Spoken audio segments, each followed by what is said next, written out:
बोल कि लब आजाद, फिल्म एक्ट पर क्यों फसाद।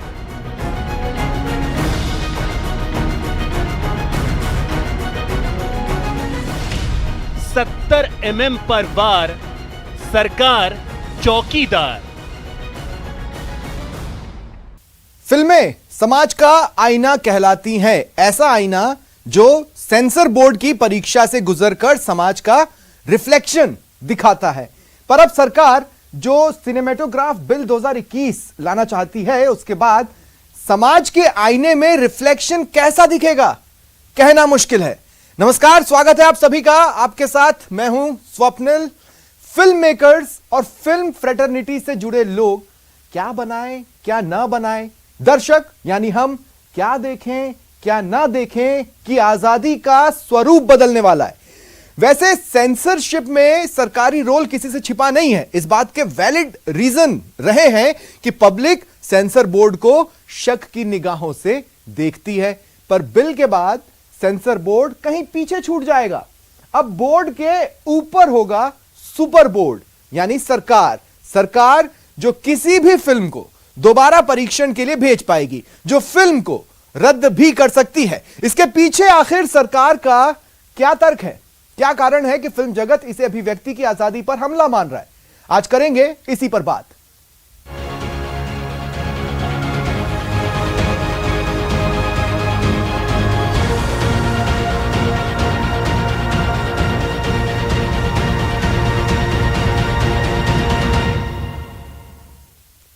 तो जो कुछ भी अमेंडमेंट्स हैं, जो कुछ भी सुझाव लिए जा रहे हैं, जो कि 2 जुलाई को सुझाव देने की अंतिम दिन था उस बिल को लेकर, उसमें कुछ बातें हैं जो खट्टी हैं, कुछ बातें हैं जो मीठी हैं, कुछ खट्टा कुछ मीठा। ये बिल प्रथम दृष्टया नजर में आ रहा है। देखिए, बिल की खास बातें मैं आपको बता देता हूं। पायरेसी की खैर नहीं। देखिए, पायरेसी के खिलाफ सारे तरफ से, हर तरफ से आवाज उठ रही थी। जो पुराना जो बिल है वो बहुत सख्त एक्शन की गुंजाइश नहीं छोड़ता है। ऐसे में इसमें पायरेसी की अब खैर नहीं होगी, इसको सुनिश्चित करता है। हालांकि किसी तरह की पॉलिसी ये नहीं बता रहा है। ये जरूर बता रहा है कि सजा दे दी जाएगी, 3 महीने से 3 साल तक जुर्माने के बारे में ये बात कर रहा है, लेकिन कोई पॉलिसी इसमें नजर नहीं आ रही है। इसके अलावा जो सेकंड पॉइंट है वो है सर्टिफिकेशन में नई एज कैटेगरी। 3 नई एज कैटेगरीज शामिल की जा रही है। यानी आने वाले दिनों में हो सकता है अगर आप थिएटर जाएं तो आपके बच्चे का एज का भी प्रूफ आपको लेकर जाना पड़ सकता है। और अब देखिए वो खट्टी बात जिसे लेकर बॉलीवुड का स्वाद कसैला हुआ है।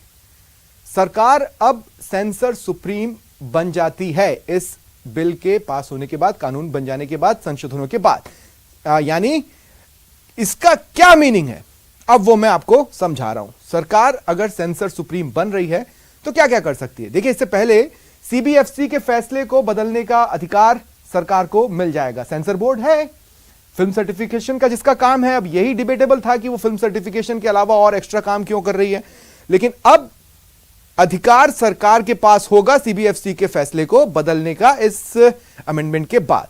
साथ ही सरकार सर्टिफिकेट का फिर से परीक्षण करवा सकती है। रीवैल्यूएशन कीजिए, ठीक है, आपने जो सर्टिफिकेट दिया है, जो काम आपने किया है, उसको फिर से रीवैल्यूएट करके देखिए कि आखिर इसमें और क्या गुंजाइश बन सकती है। सेक्शन 5B ये बड़ा सुर्खियों में आया है इस अमेंडमेंट बिल के साथ। Principle for guidance in certifying films. 5B के उल्लंघन पर फिल्म का सर्टिफिकेट रद्द किया जा सकता है, फिल्म रद्द की जा सकती है। और जरूरी नहीं आने वाली फिल्में, पुरानी जो फिल्में उन पर भी अब तलवार लटक रही है। सेक्शन 5B क्या कहता है? देश की अखंडता, देश की शांति, देश की नैतिकता से ये 5B सेक्शन जुड़ा है। इनके उल्लंघन पर कार्रवाई होगी। साथ ही ये भी बात करता है कि जो दूसरे देशों से हमारे संबंध हैं वो खराब ना हो, देश का माहौल खराब ना हो। अगर इस तरह की कोई चीज होती है तो उस पर भी कार्रवाई की जा सकती है। और कार्रवाई किस तरह की होगी? सर्टिफिकेट रद्द करना या फिल्म को ही रद्द कर देना। तो आज हम चर्चा करेंगे इसी बिल पर। वो सवाल जो हम इस डिबेट के दौरान उठाने वाले हैं वो मैं आपको बता देता हूं। सवाल नंबर 1, क्या ऐसी नौबत आई कि इस तरह का डिसीजन लेना पड़ रहा है? क्या सरकार का सुपर सेंसर जरूरी है? अब सवाल नंबर 2 सुनिए। क्या ये जो सुपर सेंसर है वो अभिव्यक्ति की आजादी पर हमला है? फ्रीडम ऑफ एक्सप्रेशन है और रीजनेबल रेस्ट्रिक्शंस की बात तो हमेशा से रही ही है। तो क्या अभिव्यक्ति की आजादी पर हमला हो रहा है? सेंसर बोर्ड ने एक फैसला ले लिया, फिर आपको फैसला लेने की जरूरत क्यों पड़ी? सवाल नंबर 3, क्या सीबीएफसी सिर्फ डमी रह जाएगा? जब उसका फैसला बदला जा सकता है, जब उसे निर्देशित किया जा सकता है, तो फिर ऐसे में उसकी जरूरत क्या रह जाती है? ऐसे वक्त में जब सीबीएफसी को अपने पैरों पर खड़ा होने के लिए और मदद की दरकार थी, तब उसके पर और कतर दिए जा रहे हैं। अब सवाल नंबर 4 सुनिए, क्या सरकारों के साथ पैमाने नहीं बदल जाएंगे? जैसे देश की नैतिकता की बात है, एक सरकार देश की एक नैतिकता देखती है, दूसरी सरकार दूसरी नैतिकता खोज सकती है, अपने अपनी विचारधारा के हिसाब से वो किसी भी चीज को ले सकती है। तो ऐसे में क्या सरकारों के साथ पैमाने नहीं बदलेंगे? यह भी एक अहम सवाल है जिन्हें आज हम इस चर्चा के दौरान, इस डिबेट के दौरान, इस मेगा शो के दौरान खंगालने की कोशिश करेंगे और जानने की कोशिश करेंगे कि आखिर सरकार का तर्क क्या है। क्या जरूरत पड़ी सरकार को इस तरह की सोच, इस तरह की अमेंडमेंट्स की? देखिए, पहले फिल्मकारों के पास एक पावर होता था ट्रिब्यूनल के पास जाने का, लेकिन ट्रिब्यूनल को बंद कर दिया गया है अभी कुछ दिनों पहले ही। यानी अगर सीबीएफसी के फैसले से कोई फिल्म मेकर निराश होता था तो ट्रिब्यूनल में जा सकता था, लेकिन अब उसके पास क्या रास्ता बचा? वो कोर्ट जाएगा, क्योंकि अब सीबीएफसी के फैसलों पर सरकार की निगाहबानी होगी। यानी सरकार की कोर्ट में फिल्मों की पेशी होगी, एक तरह से आप ऐसे समझिए, और सरकार को फैसला लेना है। जो कहा जाता है ना कि कोर्ट आपका, जज आपका, तो फैसला भी आपका ही होगा। ऐसे में सरकारें बेलगाम ना हो जाएं, इस बात की क्या गारंटी है? और चलिए, मेरे साथ जो गेस्ट पैनल जुड़ रहा है मैं आपको इंट्रोड्यूस करवा देता हूं। सत्यवान पारीक जी फिल्म निर्माता हैं, एसपी निम्बावत जी फिल्म निर्माता हैं, राजीव अरोड़ा जी कांग्रेस नेता हैं, मेरे साथ जुड़ रहे हैं, आशीष चतुर्वेदी जी बीजेपी नेता हैं, जुड़ रहे हैं, अवधेश आकोदिया जी वरिष्ठ पत्रकार हैं और ए.के. जैन साहब कानूनविद हैं। आप सभी का स्वागत है न्यूज 18 राजस्थान पर। आशीष चतुर्वेदी जी, सरकार ने फिल्मों के लिए टाइम निकाला, मकसद एंटरटेनमेंट तो नहीं होगा? देखिए स्वप्निल जी, अभी आप कह रहे थे कि जो बिल लाया जा रहा है इसमें कुछ खट्टा है कुछ मीठा है। आपने जो मीठी बातें वो भी कही कि जो पायरेसी थी, जिसकी समस्या से फिल्म उद्योग बहुत समय से जूझ रहा था, और फिल्म उद्योग के जो लोग हैं उनकी रिकमेंडेशन पे ही सरकार ने जो पायरेसी नियम है उसमें सख्ती बरती है, नहीं, ताकि जो इसका वायलेशन ना हो। नहीं, दूसरी बात जो उसमें कही है, sorry to interrupt you Ashish ji, film industry policy की मांग कर रही थी, आपने सिर्फ सजा का प्रावधान किया है, वो भी आधा अधूरा है। नहीं, देखिए अभी उसको बिल को आने दीजिए, अभी पार्लियामेंट सत्र होगा, अभी बिल आएगा, अभी पूरा एग्जैक्ट बिल आया नहीं है, और ये जो बिल आया वो फाइनल नहीं है। लेकिन आप मीठे वाले पोर्शन को तो पकड़ रहे हैं, हम खट्टे वाले पे बात करते हैं। मैं कह रहा हूँ सरकार क्यों चाहती है फिल्मों पर निगाहबानी? हम बाहुबली बनेंगे क्यों? खट्टी बातों को मैं मीठी बातें ही बताऊंगा, और खट्टी बातों को भी जानना जरूरी है, क्योंकि कारण क्या है, जो आपकी मेगा शो हो रहा है इसमें जो बहुत सारी भ्रांतियां इस बिल को लेकर के जो भ्रम फैलाया जा रहा है वो भी दूर होना बहुत जरूरी है। चलिए बताइए। आप देखिए, जहां तक बात है, आपने कैटेगरी की बात की कि भाई बच्चों को ले जाएंगे तो हो सकता है आपको एज प्रूफ ले जाना पड़े।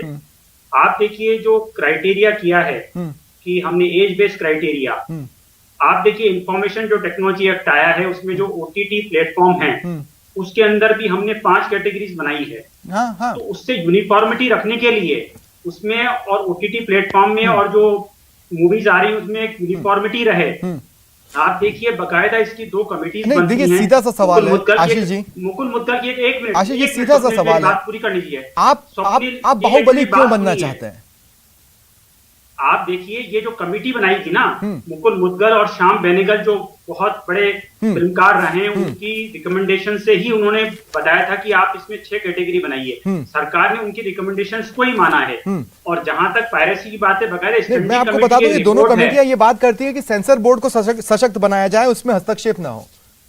लेकिन आप चोर रास्ता निकाल रहे हैं। मैं 1 मिनट में अब आपकी तीसरी बात पे आता हूँ, जिसपे आपने कहा है कि ये कुछ खट्टी बात है। आप देखिए प्रश्न ये होता है कि ये जो ड्राफ्ट बिल लाया जाएगा इससे क्या सेंट्रल गवर्नमेंट को कोई पावर होगी सीबीएफसी के जो निर्णय है उसको बदलने की? तो उसके बदलने की पावर नहीं है। तो क्या है? अगर सेंट्रल गवर्नमेंट को लगता है कि फिल्मों में कोई विवाद है और उससे देश की संप्रभुता, सुरक्षा या किसी पर्टिकुलर डिसेंसी या मॉरलिटी का प्रश्न आता है, पब्लिक ऑर्डर का प्रश्न आता है, तो सेंट्रल गवर्नमेंट क्या कर सकता है? उसको री एग्जामिन करने के लिए भेज सकता है। अभी जो आपने कहा ना कि उसको अधिकार है बदलने का या रद्द करने का, तो रद्द करने और बदलने का अधिकार नहीं है।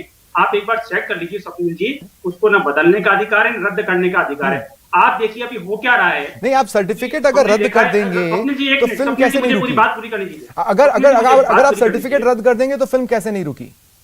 सर्टिफिकेट रद्द नहीं हो रहा है स्वप्निल जी, हम सीबीएफसी में उसको वापस भेज रहे हैं कि आप इसको री एग्जामिन करिए। वो तो अभी होता क्या है देखिए स्वप्निल जी एक मेरी बात सुनिए। अभी होता क्या है, हम देखते हैं बहुत सारी फिल्मों को लेकर के विवाद होता है। बीच में पद्मावत फिल्म आई थी, उसके पहले पीके आई थी, ओ माय गॉड आई थी, इनको लेकर के तरह तरह के विवाद आते हैं। अभी होता क्या है कि जैसे पद्मावत फिल्म आई तो उसमें कुछ संगठन के लोग आकर के नेगोशिएट करते हैं फिल्म डायरेक्टर से। आप देखिए वो प्रथा ठीक नहीं है। तो आप क्रिएटिविटी काट रहे हैं। अगर किसी को लेकर कोई विवाद हो, आप क्रिएटिविटी काट रहे हैं। चलिए आशीष जी, मैं आगे आपके पास आऊंगा, मुझे अब अन्य लोगों को भी अपनी चर्चा में शामिल कर लेने दीजिए। मैं इसी पॉइंट पर आपसे आगे भी बातचीत करूंगा, लेकिन सत्यवान पारीक जी, इस बिल को लेकर क्या राय है आपकी? क्या नजर आता है आपको इस बिल में? ऐसा है कि वैसे जो सेंट्रल बोर्ड है, सरकार को उसको सशक्त करना चाहिए, क्योंकि जो उसके अंदर नॉमिनेटेड लोग हैं वो अपने आप में समझदार होते हैं। अच्छा, वो बिल्कुल निर्णय सत्य लेते हैं। उसके बाद में क्या है, सरकार ने हमारे पास क्या आगे जाने के लिए अगर कोई भी फिल्म बनाई, हमने बना करके सेंसर में दी, अगर सेंसर मान लीजिए कोई भी चीज में ऑब्जेक्शन करता है और प्रोड्यूसर को वो समझ में नहीं आता है, तो उसके लिए वो आगे जा सकता है। अच्छा, अभी सरकार सभी चीजों को आगे जाने से रोक देगी। तो बंद कर दिया गया, अब तो सीधे कोर्ट ही जाएगा। यार मैं वही बोल रहा हूं ना, सरकार ने ट्रिब्यूनल बंद कर दिया, इसका मतलब यह है कि पहले पिक्चर बनाओ, अगर कोई प्रॉब्लम है तो कोर्ट में जाके लड़ो। तो कोर्ट में बनाएगा तो फिल्म बनाएगा या कोर्ट में जाएगा। तो इसलिए क्या है कि यह सरकार को बिल्कुल दोबारा से सोचना चाहिए। अगर जो सेंसर बोर्ड है इसको आप सशक्त बनाओ, जो ये अपना पूर्ण रूपेण, अच्छा वैसे क्या है कि सेंसर बोर्ड अपना पूरा काम कर रहा है। अच्छा, जरूरी नहीं है हर चीज से हर आदमी क्या डर के साए में क्रिएटिव वर्क हो सकता है? क्योंकि डर का साया तो ये क्रिएट कर रहा है, डर के साए में क्रिएटिव वर्क हो सकता है। हाँ नहीं, ऐसा है कि सरकार का डर है ना, प्रोड्यूसर वही पिक्चर बनाएगा जो सरकार की नॉर्म के अंदर आती है। इसके अलावा तो प्रोड्यूसर कुछ बना ही नहीं सकता है। अच्छा, बना देगा तो सेंसर पास नहीं करेगा। अच्छा, अगर मान लीजिए किसी को कोई तकलीफ है, वो कोई भी खड़ा हो जाएगा पिक्चर सेंसर होने के बाद में, तो फिर सेंसर बोर्ड की सेंसिटी क्या है ये बताइए आप। ठीक है भाई, पिक्चर सेंसर करने से फिर फायदा ही क्या हुआ? ठीक है, एसपी निम्बावत जी, करा ली, मेरी सेंसर आपकी क्या राय है बिल पर? जी सर, मैं आपको बता दूं कि मैं सरकार का इस विषय को सरकार ने उठाया, मैं उसका स्वागत करना चाहता हूं सर। और बहुत अच्छा कदम है। ये 2013 में भी हुआ था जब मनमोहन जी की सरकार थी, 2016 में भी इसके प्रयास हुए थे, और अब जाके ये मामला जब सेंसर में इस तरीके से हुआ है कि जो प्राइवेसी को लेकर, देश की संप्रभुता को लेकर जो भी विवाद सामने आए, उसको लेकर अगर सरकार कुछ सेंसर बोर्ड पर कैंची ना चलाकर, इनको कैंची चलाने का कोई है ही नहीं। सरकार ये चाहती है कि एक अच्छी फिल्म बने, दर्शकों तक एक अच्छी फिल्म जाए, तो ये नौबत ना आए। और नहीं, लेकिन फैसला है सरकार का। लेकिन निम्बावत जी, मुझे एक बात बताइए, समाज के काले साइड को भी फिल्में उभार कर सामने लाती हैं, बनी है तो अच्छी नहीं थी क्या? ऐसा तो नहीं है कि समाज के काले साइड को उभार कर नहीं लाती? क्या फिर उन विषयों को टच ना किया जाए? क्योंकि सेंसिटिव तो फिर आप जानते हैं, देश किसी भी चीज में सेंसिटिव हो सकता है। भाई, इसका मतलब तो यह है कि जो भी सरकार चाहेगी वही बना सकता है निम्बावत जी। सही है और वाजिबी भी है, लेकिन आज जो निर्माता फिल्म बना रहा है वो जनता को परोसना क्या चाह रहा है, वो समझने वाली बात है। एक्चुअली सेंसर इसीलिए जरूरी, इसमें बदलाव हो गया है, जरूरी करना, ताकि लोग नहीं। तो मुझे निम्बावत जी, मुझे एग्जांपल के साथ एक बात समझाइए। देखिए, जैसे मैं कह रहा हूं, फिल्म है गदर, ठीक है, पाकिस्तान के साथ हमारे बहुत अच्छे रिश्ते तो हैं नहीं। अब वो फिल्म आई तो अगर कभी सुधरने की गुंजाइश भी है तो वो फिल्म उन संबंधों को खत्म कर सकती है, तो हम गदर को रोक देते हैं। क्या आप ये कह रहे हैं? देखिए, वो जो बात आप गदर की कर रहे हैं वो 20 साल पहले की कर रहे हैं। आज अब बदलाव का दौर है, और इस बदलाव में अगर सरकार कुछ फैसला ले रही है तो हमें उसका स्वागत करना चाहिए। और आज वो गदर वाला जमाना चला गया है सर, आज वेब सीरीज का जमाना आ गया है, आप खुद देख रहे हैं। ठीक है, तो वेब सीरीज में हमारे जासूस इंग्लैंड में जाकर कई कदमों पर हारते नजर आते हैं, क्या कहा जाए इस पर? बस उसी को लेकर इस सरकार के इस फैसले का जो हम लोग स्वागत कर रहे हैं और हमें बड़ी खुशी है। ठीक है, कि आता हूं मैं निम्बावत जी, आगे भी आपके पास आता हूं। राजीव अरोड़ा जी, मैं देखिए, होता क्या है ना, एक वक्त था जब कुछ फिल्में आपको अनकंफर्टेबल कर देती थी और आपके बिहेवियर में वो दिखता था, जैसे आंधी फिल्म रही या फिर किस्सा कुर्सी का रही, जिसके प्रिंट्स तक जला दिए गए थे। तो ऐसी बैकग्राउंड वाली पार्टी इस बिल पर क्या सोच रही है, जानना मेरे लिए बहुत इंटरेस्टिंग है, इसलिए मैं पूछ रहा हूं आप क्या कहते हैं इस बिल पर? स्वप्निल, पहले तो एक बात आपको मैं बता दूं, मैं कांग्रेस पार्टी को तो बिलोंग करता हूं, लेकिन मैं central board of film certification में 2 टर्म तक सेंट्रल बोर्ड का मेंबर रहा हूं।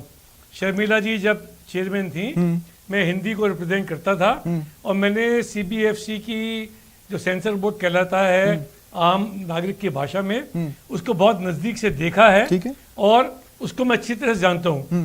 पहली बात तो ये जो एक्ट लेके आया जा रहा है, वो कोई भी जब नया एक्ट लाया जाता है उसमें 30 दिन का नोटिफिकेशन जनता से मांगा जाता है कि आप अपनी राय इसके विषय में दें।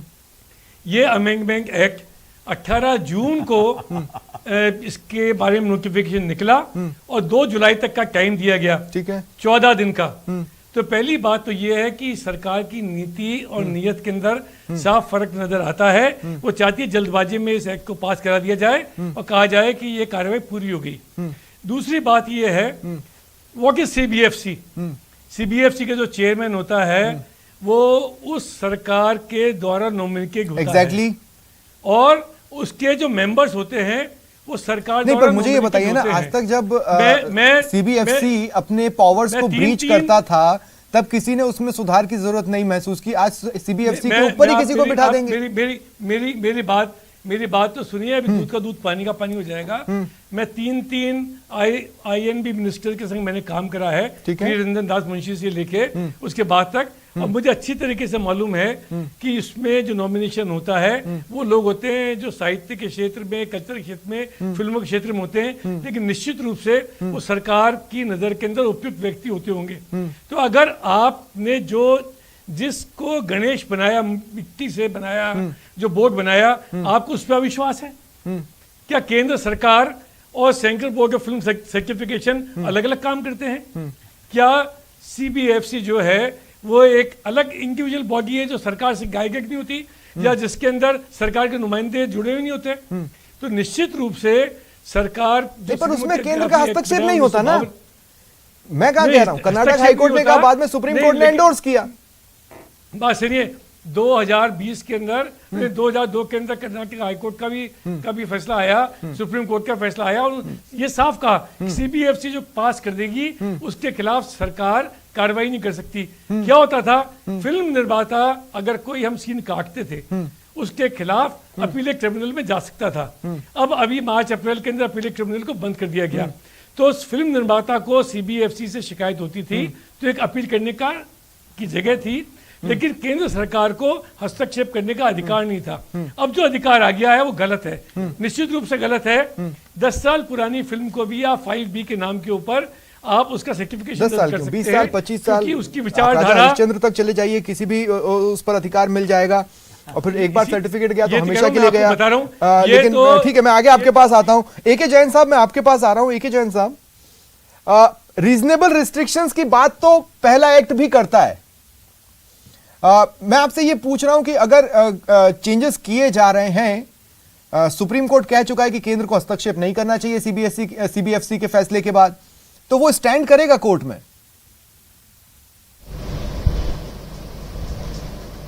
देखिए, सबसे बड़ी बात यह है कि पुराने एक्ट में जो 1952 का एक्ट था उसमें सेंट्रल गवर्नमेंट के पास एक रिविजनल पावर्स थी, अर्थात जो अपीलेट ट्रिब्यूनल है उसका भी ऑर्डर हुआ हो कुछ भी, और या जो बोर्ड ऑफ सर्टिफिकेशन है उसका भी कोई आदेश हुआ, उसके बाद भी गवर्नमेंट को ये शक्तियां थी कि वो सो मोटो या किसी भी कंप्लेंट्स पे किसी भी फिल्म को रोक दे, किसी भी सीन को चेंज कर दिया, किसी भी सर्टिफिकेट में हस्तक्षेप कर दे, और उसको जो कर्नाटक हाई कोर्ट के निर्णय और उसके बाद सुप्रीम कोर्ट के जज में उसको अनरीजनेबल माना था और उसको डिफंक्ट कर दिया था कि ये रिविजल पावर पे एक्सरसाइज नहीं की जा सकती सेंट्रल गवर्नमेंट के था। अब इस एक्ट के द्वारा इनडायरेक्टली उस पावर को वापस लेने की कोशिश की जा रही है। वो ये कोशिश कर रहे हैं कि ठीक है, हम निर्णय बदल तो नहीं सकते, परंतु रोक सकते हैं और रोकने के बाद उसे रिकंसिडर के लिए भेज सकते हैं।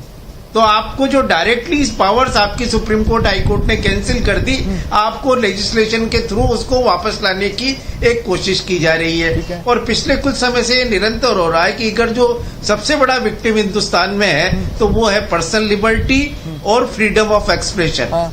कभी आप किसी धर्म को खुश करने के नाम पर, कभी किसी जाति को खुश करने के नाम पर आपकी जो क्रिएटिविटी और फ्रीडम ऑफ एक्सप्रेशन है उसको बुरी तरह कर्टेल किया जा रहा है, और ये भी उसी दिशा में बढ़ाया हुआ एक नया कदम है। एंटी सोशल तो फिर बहुत सी चीजें हैं, आप उसको किस तरह से डिफाइन करेंगे? क्या ये बिल उस तरफ जाता आपको दिख रहा है? और दूसरी बात यह कि जब आप कहते हैं देश की नैतिकता के खिलाफ, देश की नैतिकता क्या?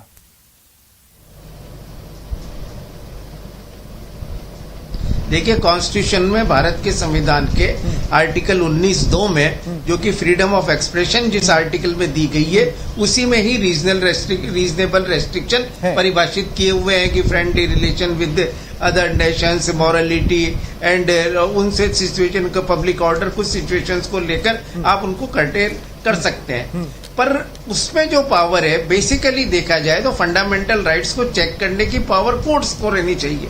पर उस 92 की आड़ में हर एक्ट में, हर कानून में अपनी तरफ से सरकार रेस्ट्रिक्शंस लगाती जाती है।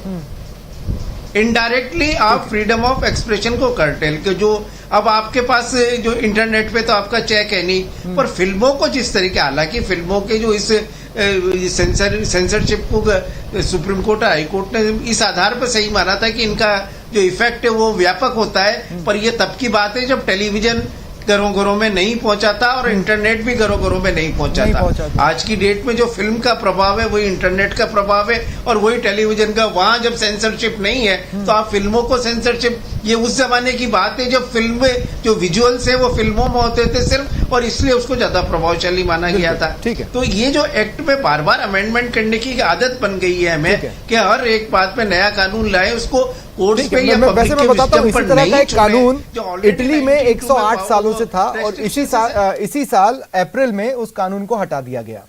अवधेश जी, एक तरफ इटली है जो इसी तरह के कानून में स्टेट के ऊपर पब्लिक को रख रही है, एक तरफ हम है कि हम उसे लेकर आ रहे हैं।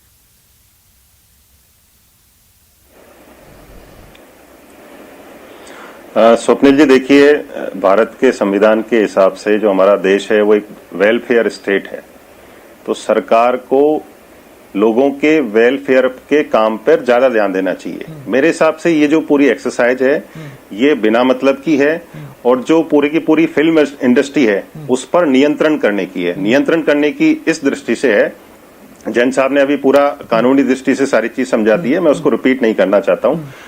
देखिए, आपने उसकी रेंज को इतना वाइड कर दिया है, नैतिकता, संप्रभुता, इसके दायरे में आप किसी भी चीज को लपेट सकते हैं, किसी भी चीज को। आप पुरानी किसी भी फिल्म का नाम बता दीजिए, मैं उसमें 4 बातें निकालूंगा, ये नैतिक रूप से ठीक नहीं है, ये देश की संप्रभुता को नुकसान पहुंचा सकते हैं। तो आप इस तरह से नियंत्रण करना चाहते हैं तो इससे आसान तरीका है, फिर आप खुलेआम करिए। आप ऐसा कीजिए, आप अपने यहाँ सरकार को चाहिए, सेंट्रल गवर्नमेंट को रिक्रूट कर ले कुछ स्क्रिप्ट राइटर्स को और स्क्रिप्ट लिखवा ले उनसे, साल की 200, 300, 400, 500, और बोले कि किसी को फिल्म बनानी है तो स्क्रिप्ट ले जाइए और बनाइए। इससे बेहतर तरीका है। फिर आपको यही करना है तो ऐसे कर लीजिए, आप चोर दरवाजे से जाके रास्ता मत बनाइए, आपको जो करना है वो खुलेआम कर लीजिए। सिंपल सी बात है। तो अवधेश जी, अगर मैं आपसे बोलूं कि मैं सीबीएफसी, जिसमें हमारे ही द्वारा बिठाए, मतलब सरकार द्वारा ही बिठाए गए लोग हैं, पुनः परीक्षण के लिए अगर सरकार भेजेगी तो सीबीएफसी में काम करने वाले ऑलरेडी एक दबाव में होंगे, है ना, और फिर वो दोबारा रीथिंक करेंगे, वो जानने की कोशिश करेंगे सरकार क्या चाहती है। मान लीजिए वो नहीं समझ पाए और सरकार के पाले में गेंद आई और उन्होंने सर्टिफिकेट रद्द कर दिया, इसका तो मतलब यही है ना कि फिल्म रद्द हो गई, कॉमन टर्म्स में। स्वप्निल जी देखिए, जो सेंसर बोर्ड है उसमें उसका चाहे उसका अध्यक्ष है चाहे उसके मेंबर हैं, सारे के सारे सेंट्रल गवर्नमेंट उनको लगाती है।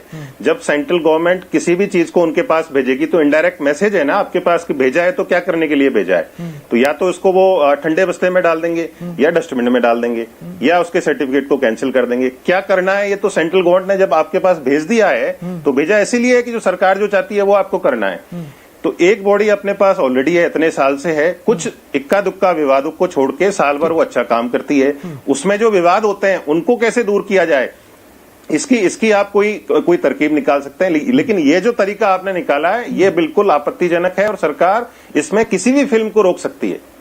हाँ, कम से कम प्रथम दृष्टिया तो यही नजर आ रहा है। इसी को और क्लियर करने की कोशिश करेंगे और एक ब्रेक का वक्त है। ब्रेक के बाद आशीष जी मैं दोबारा तुरंत आपके पास आऊंगा और जो डर फिल्म इंडस्ट्री को सता रहा है या अब आम लोगों को भी सताने लगा है उस पर मैं आपसे बातचीत करूंगा। एक छोटे से ब्रेक के लिए रुक रहे हैं, जल्द हाजिर होते हैं।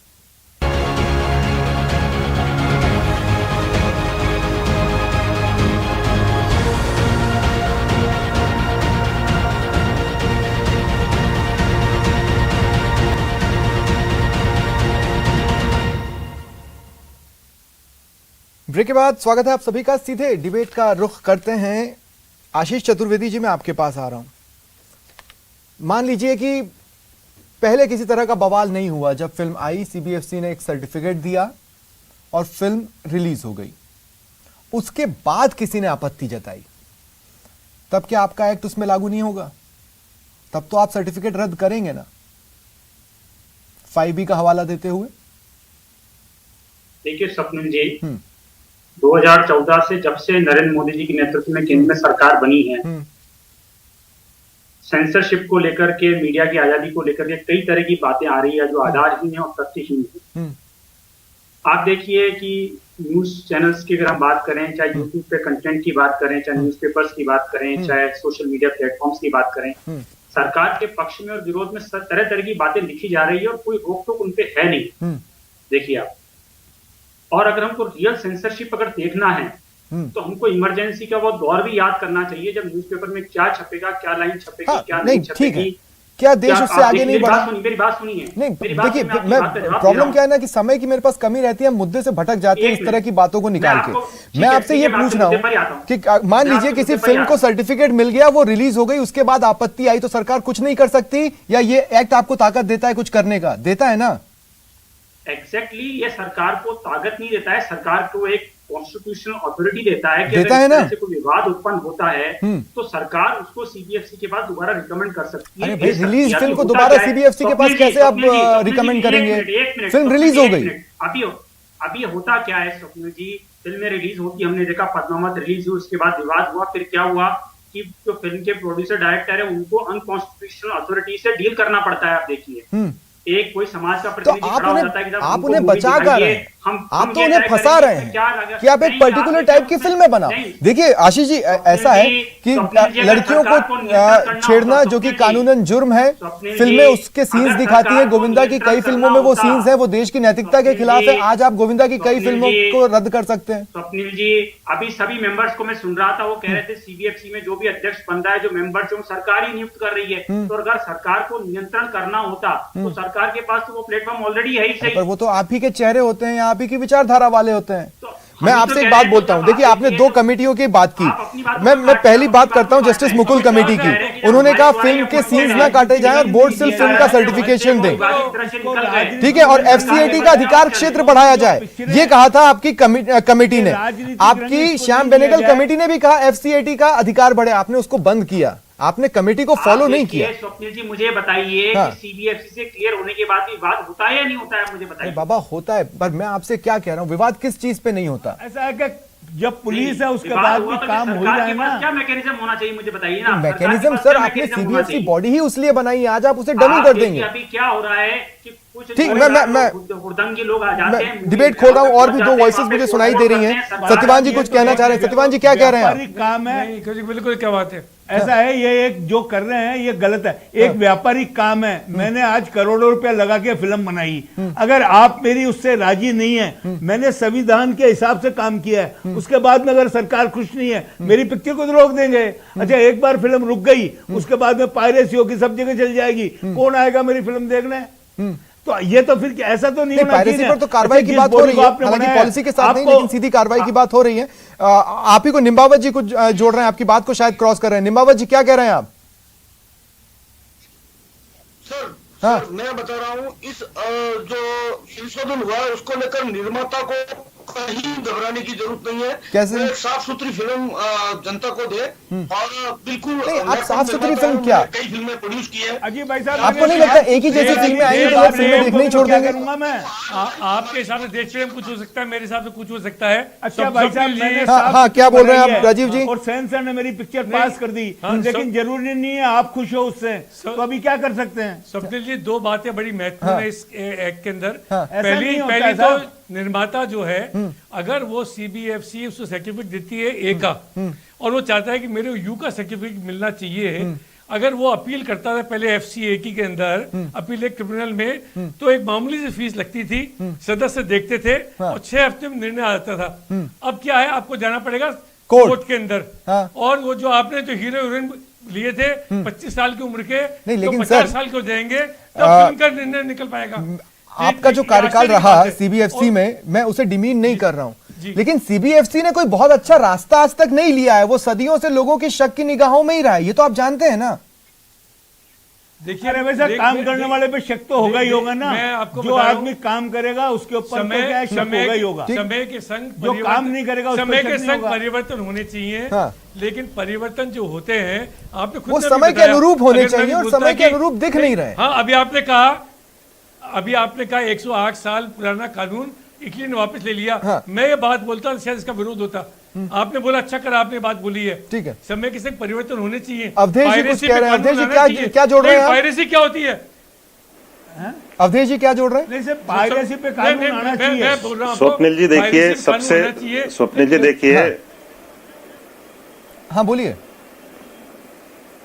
स्वप्निल जी देखिए, इसका सबसे व्यवहारिक और सही समाधान ये है कि जो सेंसर बोर्ड है उसकी रेंज को थोड़ा बढ़ाया जाए, अलग अलग क्षेत्र के लोग उसमें मेंबर बनाए जाएं, जिससे किसी भी क्षेत्र की कोई आपत्ति आती है, उसमें आपत्तिजनक बात होती है तो वो उसको पकड़ सके, उसके बाद उसका सर्टिफिकेट जारी हो। उसके बाद यदि कोई आपत्ति जाहिर करता है और कोई गैरकानूनी तरीका अपनाता है फिल्म का विरोध करने का, फिल्म को रोकने का, तो उसके ऊपर कार्रवाई करने का इसमें सिस्टम कोई ना कोई होना चाहिए। जिस तरह के जो सामाजिक तथाकथित सामाजिक संगठन बन के खड़े हो गए हैं, अलग अलग तरह की डील करते हैं, उनके कई स्टिंग ऑपरेशन भी आ गए, तो कार्रवाई तो ऐसे लोगों पर होनी चाहिए। मैं कह रहा हूं, साहित्य में एक बहुत बड़े लेखक रहे, उनसे ये पूछा गया कि आपकी किताबों में गालियां बहुत होती हैं।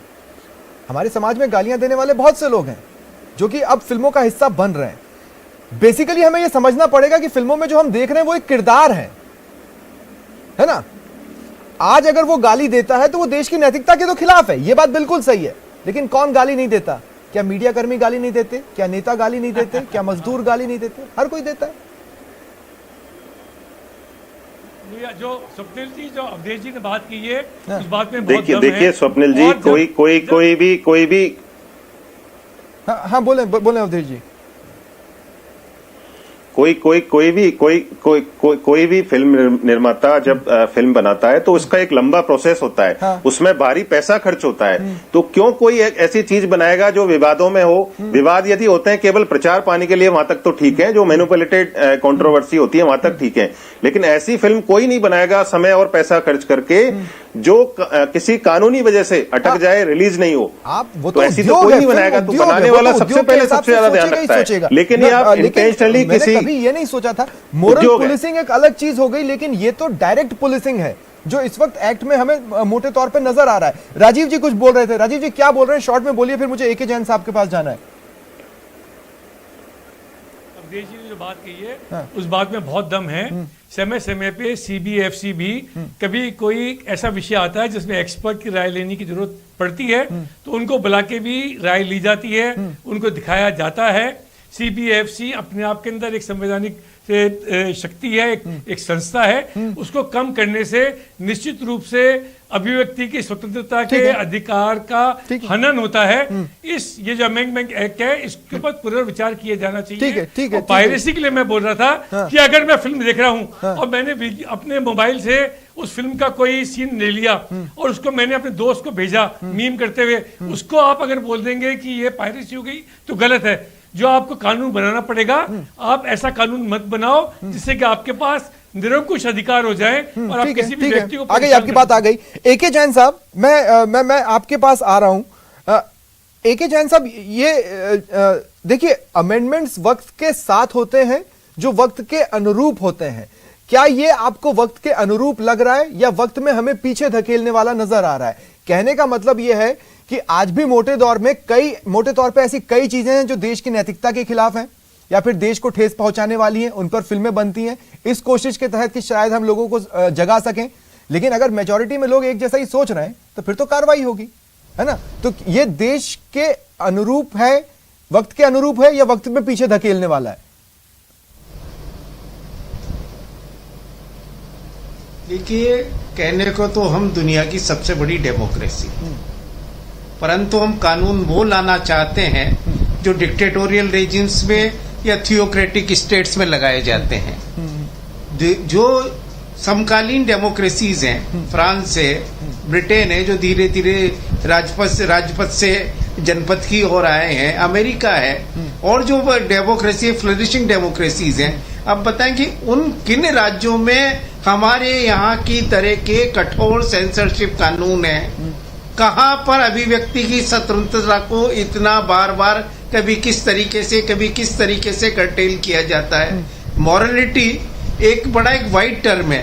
मॉरलिटी डेमोक्रेसी का मतलब होता है कि एक बहुत छोटे से समुदाय की भी यदि कोई अभिव्यक्ति की स्वतंत्रता है जो बहुत बड़े समुदाय को पसंद नहीं आ रही है तो वो भी उसको कहने की और सुनने की छूट होनी चाहिए। और बार बार हम ये कहते हैं कि इससे लोग नाराज हो जाएंगे, इससे उनकी भावनाओं को ठेस लगेगी। अब ये क्या कहना चाह रहे हैं इसकी सेंस? और गवर्नमेंट क्या पावर लेना चाह रही है कि जो 10 साल से ज्यादा पुरानी फिल्म्स हैं उन पर भी हम कुछ भी कर सकते हैं? मतलब जो पुराने फिल्म्स हैं उनको भी हम वापस लाके उनको सीन हटाने के या उनको बंद करने के ऑर्डर्स कर सकते हैं। जो सर्टिफिकेट है वो जब आजीवन वैलिड हो जाएगा। अभी क्या 10-10 साल में रिन्यू करना पड़ता है, वो चूंकि आजीवन वैलिड हो जाएगा, मे बी इसलिए उनको ये अधिकार मिल जाता है। आशीष जी, मैं एक बार फिर आपके पास आ रहा हूं। आशीष जी, मुझे एक बात समझाइए आशीष जी, कि जैसे मान लिया जाए आप जिस चीज को जो भी मानते हो, कोई उसे कुछ और भी मान सकता है। अब एक दर्शक के तौर पे बताइए, आप ये डिक्टेट कर रहे हैं कि मैं क्या देखूं, है ना? मैं क्या देखूं क्या ना देखूं, ये आप डिक्टेट करेंगे। देखिए स्वप्निल जी, कहीं कोई डिक्टेशन हो नहीं रहा है। अभी राजीव जी ने प्रश्न उठाया था कि अगर वो फिल्म का कोई सीन है और वो अपने मोबाइल से किसी मित्र को भेज देते हैं तो क्या वो उल्लंघन माना जाएगा पायरेसी का? तो उसमें प्रावधान बहुत अच्छे से लिखा हुआ है कि जहां पे आप फेयर यूज करेंगे, प्रिंसिपल ऑफ कॉपीराइट एक्ट 1957 का, वहां पे तो ये सब चीजें परमिसिबल है। उसके अतिरिक्त अगर आप करेंगे कि अब आप देखिए कि हमने देखा है कि कैसे पनिशेबल हो सकती है, ये तो एक वैलिड वो नहीं हो रही है, वो पनिशेबल नहीं है ना, वो नहीं है पनिशेबल, वो पनिशेबल नहीं है, वो नहीं है पनिशेबल। जो आप देखते हैं छोटे छोटे जो मीम्स बनते हैं मूवीज के, जो कि सोशल मीडिया में सर्कुलेट होते हैं, वो पनिशेबल नहीं है, वो नहीं होंगे। आप देखिए उस पर गलत धारणा बनाई जा रही है। हाँ, और अभी मैं AK जैन साहब को भी सुन रहा था, बार बार पायरेसी पे ना आए। मैं एक बार फिर ये कहना चाहता हूँ, क्या आप ये डिक्टेट कर रहे हैं मैं क्या देखूं? कर रहे हैं ना? कोई डिक्टेट नहीं कर रहा है, कोई डिक्टेट नहीं कर रहा है। देखिए आज देशभक्ति है, मैंने आपको पहले ही बोला ना कि मूवी जो बन रही है अभी तक, देखिए 7 साल हो गए केंद्र सरकार में, देश की नैतिकता बन रही है, देश की नैतिकता प्लेटफॉर्म पे आ रहा है। और मेरी उसकी डेफिनेशन अलग हो सकती है। आप किसी चीज को रोक दें और वो मैं न देख पाऊं, ये तो मेरे अधिकार का हनन है ना, ये तो मेरा अधिकार मुझसे छीना जा रहा है। एक दर्शक कौन के कर तौर रहा है पर। ये अधिकारों का हनन? ये तो बताइए ना मुझे, आप बताइए अधिकारों का हनन कौन कर रहा है? हम कह रहे हैं कि आपका विवाद आता है, एक्ट ऐसा ऑब्जेक्शन लग होता रहा है। पहली बात सीबीएफसी को कोई डायल्यूट नहीं किया जा रहा है, कोई डायल्यूट नहीं किया जा रहा है। और अभी एके जैन साहब बोल रहे थे, लोकतंत्र की बात कर रहे थे, यूएस से लेकर के फ्रांस, ब्रिटेन की हमारी लोकतंत्र को बता रहे थे कि वहां पे कितना डेमोक्रेसी यहाँ पर नहीं है। सर, इटली तो आप ने ये देखिए, कानून देश में 108 70 साल रहे चलाकर हैं। वापस ले लिया। ये जो मैं आपको डेमोक्रेसी फैक्ट को जो बता रहा रिफाइन हूँ करना इसी का साल। काम था, वो किसका काम था बताइए आप? जिसने सर्वाधिक राज किया था उसको रिफाइन अरे करना नहीं चाहिए भाई, डेमोक्रेसी को। नहीं देखिए, फिर डेफिनेशन की बात है। देखिए राजीव अरोड़ा जी, मुझे एक बात बताइए राजीव अरोड़ा जी, आपके और बीजेपी को हम देखते हैं ना, तो आप दोनों पार्टियों की सोच में जमीन आसमान का अंतर है, ये तो आप भी मानते हैं।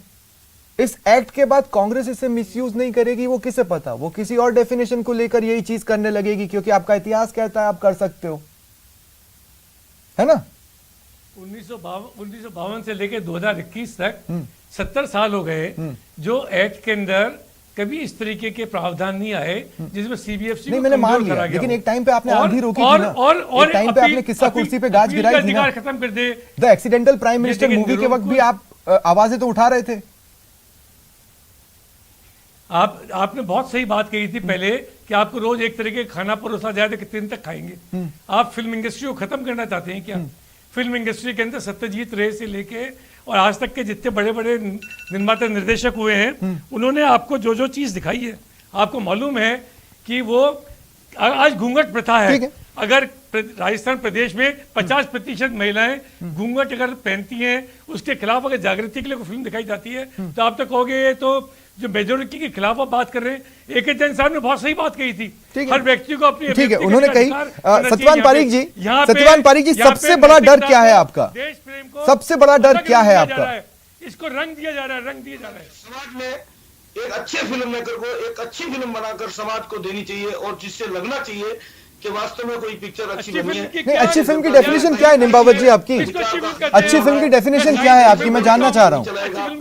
एक अच्छी पिक्चर बनाओगे, एक अच्छा संदेश। नहीं, एक बात बताइए ना निम्बावत जी, अच्छी फिल्म कौन सी? हम तो तांडव जैसा कुछ आपके लिए अच्छी फिल्म दूसरी सोसाइटी। देखिए, कुछ रियलिस्टिक मूवीज भी होती है कि नहीं, आप उसको वो आपको एंटरटेनमेंट के लिए नहीं बनती हैं। जो रियलिस्टिक मूवीज होती है निम्बावत जी, वो आपके एंटरटेनमेंट के लिए नहीं बनती हैं, वो एक रियलिटी को दिखाने के लिए बनती हैं। आप मानते हैं ना? आप अच्छी फिल्म किसे कह रहे हैं?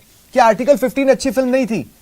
आज अगर एक वर्ग उठ के बोले कि नहीं हमें इसमें गलत तरीके से दिखाया गया, तो वो फिल्म आप रद्द कर सकते हैं क्या आप कहना क्या चाहते हैं अच्छी फिल्म? मेरे ख्याल से ये डॉक्यूमेंट्री की बात कर रहे हैं। कमर्शियल सिनेमा के अंदर आपको हर तरीके की विचार रखने पड़ते हैं। ठीक है सत्यवान जी, मैंने आपसे पूछा आपका सबसे बड़ा डर क्या है?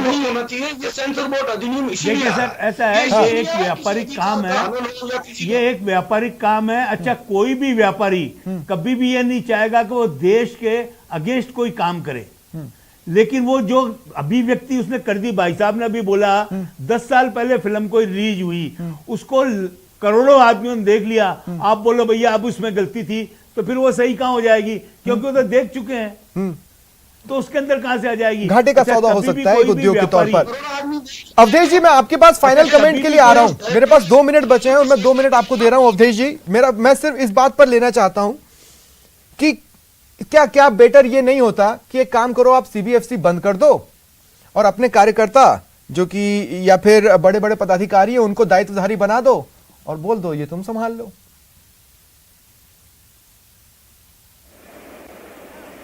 देखिए स्वप्निल जी, एक बात तो ये मैं कहना चाहता हूं कि ये जो पूरी एक्सरसाइज है फिजूल की है। फिजूल की इसलिए है कि आप 1.5 साल पहले एक एक्ट लेके आए थे, सिटीजनशिप अमेंडमेंट एक्ट, सीए।